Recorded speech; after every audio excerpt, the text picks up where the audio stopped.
Hello పిల్లలు, ఈ యొక్క సిరీస్లో మనం చూస్తున్నాము గొప్ప బదిలీతనము. యేసుక్రీస్తు మన కొరకు ఎంతో గొప్పగా మనం ఉండవలసిన స్థానంలో గుడ్ ఫ్రైడే రోజున ఆయన చనిపోయారు. అది చాలా బాధాకరమైన దినమైనప్పటికీ కూడా కల్వరి సెలవులో యేసుక్రీస్తు శిక్ష వేయించబడ్డాడు కనుక మనము క్షమించబడ్డాము. ఆయన గాయపరచబడ్డాడు కనుక మనము స్వస్థపరచబడ్డాము. ఆయన పాపంగా ఎంచబడ్డాడు కనుక మనం నీతిగా చేయబడ్డాము. ఈ సిరీస్లో ఇంకొక శక్తివంతమైనటువంటి లెసన్ మనం నేర్చుకోబోతున్నాము ఈ యొక్క గొప్ప బదిలీతనంలో. హలో పిల్లలు, చాలా గొప్ప విషయం, విలువైనది మీరు కలిగి ఉన్నది ఏంటి? కాదు, నీ ఐఫోన్ కాదు, నీ ఐప్యాడ్ కూడా కాదు, నీ బుక్స్ కాదు. చాలా విలువైన ముఖ్యమైన విషయం నీ లైఫ్లో ఏంటంటే నీ జీవితమే. దేవుడు నీకు జీవితాన్ని ఇచ్చాడు. ఆ జీవితానికి నువ్వు వెలకట్టగలవా? కాదు. అది చాలా విలువ కట్టలేనిది, గొప్ప విషయము. నువ్వు దాన్ని మంచిగా చూసుకుంటే అది చక్కగా నీకు మంచి జీవితాన్ని ఇస్తుంది. మీకు ఒక కథ చెప్తాను. గ్రాని ఒక రోజున తన దగ్గర ఉన్నటువంటి పావురానికి పాప్కార్న్ తినిపిస్తూ ప్రతిరోజు కూడా మేత వేస్తూ ఉండేది. కానీ ఆ ప్యాటీ అనే పావురానికి మాత్రం మళ్ళీ పాప్కార్న్ అయినా, నాకు ఈ పాప్కార్న్ అంటే ఇష్టం లేదు, నాకు కొన్ని పురుగులు ఏమన్నా పెడితే నేను తింటాను కదా అని అనుకునేది. అలాగే సిటీ జూలో, ఆ ఊర్లోనే జూ కీపరు తన దగ్గర ఉన్న పాముకి ప్రతిరోజు కూడా ఈ పురుగులను, ఈ యొక్క వామ్స్ని ఇస్తూ ఉండేవాడు. కానీ ఈ పాముకేమో పాములు నచ్చేది కాదు, కానీ పాటి అనే పిజన్కి మాత్రం నచ్చేది. అయితే ఒకరోజు ఈ పాటి పాము దగ్గరకు వచ్చి అడుగుతుంది కదా, పాము, నాకు నీ దగ్గరున్న పాముల్లో ఒక పాముని నాకు ఇస్తావా అని అడుగుతుంది. చాలా జ్యూసీగా కనబడుతున్నవని ఆశపడుతుంది. అప్పుడు పాము అంటుంది, నేను నీకు ఇందులో ఉన్న పురుగుల్ని ఇస్తే నువ్వు నాకేమిస్తావు అని అడిగింది. ప్యాటీ అంటుంది, నువ్వు నాకు నా పురుగులు ఇస్తే నేను ఏమన్నా నువ్వు అడిగింది ఇస్తానంటుంది. ఓకే, నాకు నీ దగ్గర నుంచి కావాల్సిందల్లా ఏంటంటే ఇదిగో నీ దగ్గర ఉన్న ఒక రెక్కని నాకు ఇస్తావా నువ్వు అని అడుగుతుంది. ఓకే, ఇది ఒక్కటే కదా, ఈ ఈక ఒక్కటే కదా, నేను ఇస్తాను అనుకుంటుంది. అది అనుకుంది, చాలా నాకున్నాయి కదా, నేను ఇస్తానులే అనుకుంది. అయితే అక్కడే తన పాపంలో వెళ్ళిపోయి ఆలోచించడం, అక్కడ అత్యాశలోకి వెళ్ళిపోవడం జరిగింది. కాబట్టి ఆ ఒక్క ఈకను ఆ రోజు ఇచ్చింది. మళ్ళీ నెక్స్ట్ డే వెళ్ళింది, మళ్ళీ అడిగింది, మళ్ళీ ఇంకొక ఈకను అడిగింది పాము, మళ్ళీ తీసింది. ప్రతిరోజు ఇలా ఇవ్వడం వల్ల చాలా వరకు ఈకలు వెళ్ళిపోయింది.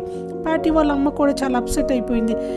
ఏమైనా నీ మీద ఉన్నటువంటి ఈకలన్నీ కూడా ప్రతిరోజు కనబడకుండా పోయిందంటే అప్పటికి పాటి చెప్పకుండా చాలా అత్యాశతోటి ఆ పురుగులు తినడం కోసం అక్కడ తను చెప్పకుండా ప్రతిరోజు పాము దగ్గరికి వెళ్ళి ఆ పాముకి తన ఈకలు ఇస్తూ వస్తూ ఉండేది.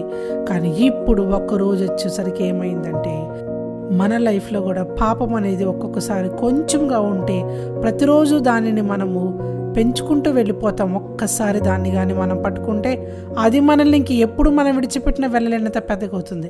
అలాగే ఇక్కడ పావురం మళ్ళా పాము దగ్గరకు వచ్చి అడిగితే పాము అంది, నేను ఇస్తాను, కానీ నన్ను అడిగింది కూడా నువ్వు ఇస్తావా, ఈ పురుగురు నీకు ఇవ్వాలంటుంటే పావురం అంది, నా దగ్గర ఒకటి ఉంది ఈక, నేను ఇస్తానంది. కాదు, ఈసారి నాకు నీ ఈక కాదు. అప్పుడు పార్టీ అంటుంది కదా, మనం డీల్ కుదుర్చుకున్నాం కదా, మనం ఇలాగే చెయ్యాలని, ఎందుకంటే కాదు, నాకు ఇప్పుడు ఏం కావాలో నా కళ్ళ ముందు కనబడుతుంది, ఇప్పుడు నాకు నువ్వే కావాలి అని వెంటనే పాము ఆ పార్టీ అనే పావురాన్ని అటాక్ చేసి వెంటనే దాన్ని నోట్లో వేసేసుకొని, అప్పటికి పాపం ఆ పావురము తను విడిపించుకోవడానికి ఎంతో గిలగిలా కొట్టుకున్నా కూడా అస్సలు వీలు పడక అక్కడ వెంటనే ఆ పాము ఆ పిజియన్ని తన నోట్లో వేసేసుకొని అది మింగేసింది.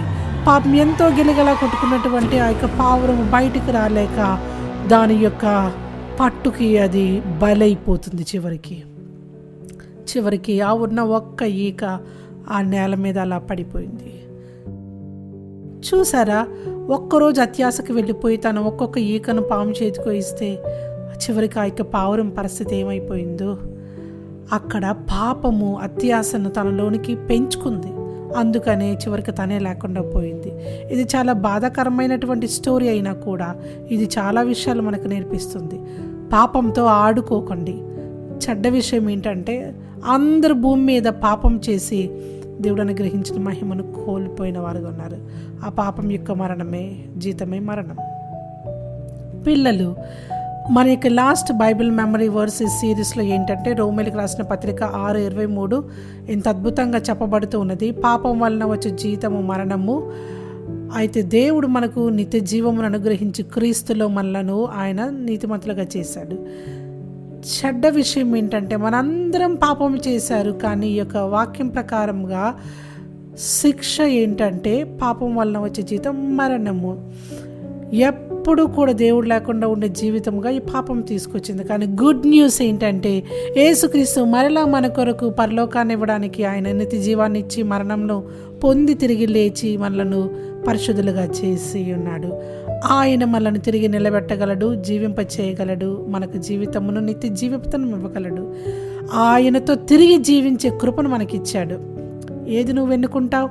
మరణమా, జీవమా?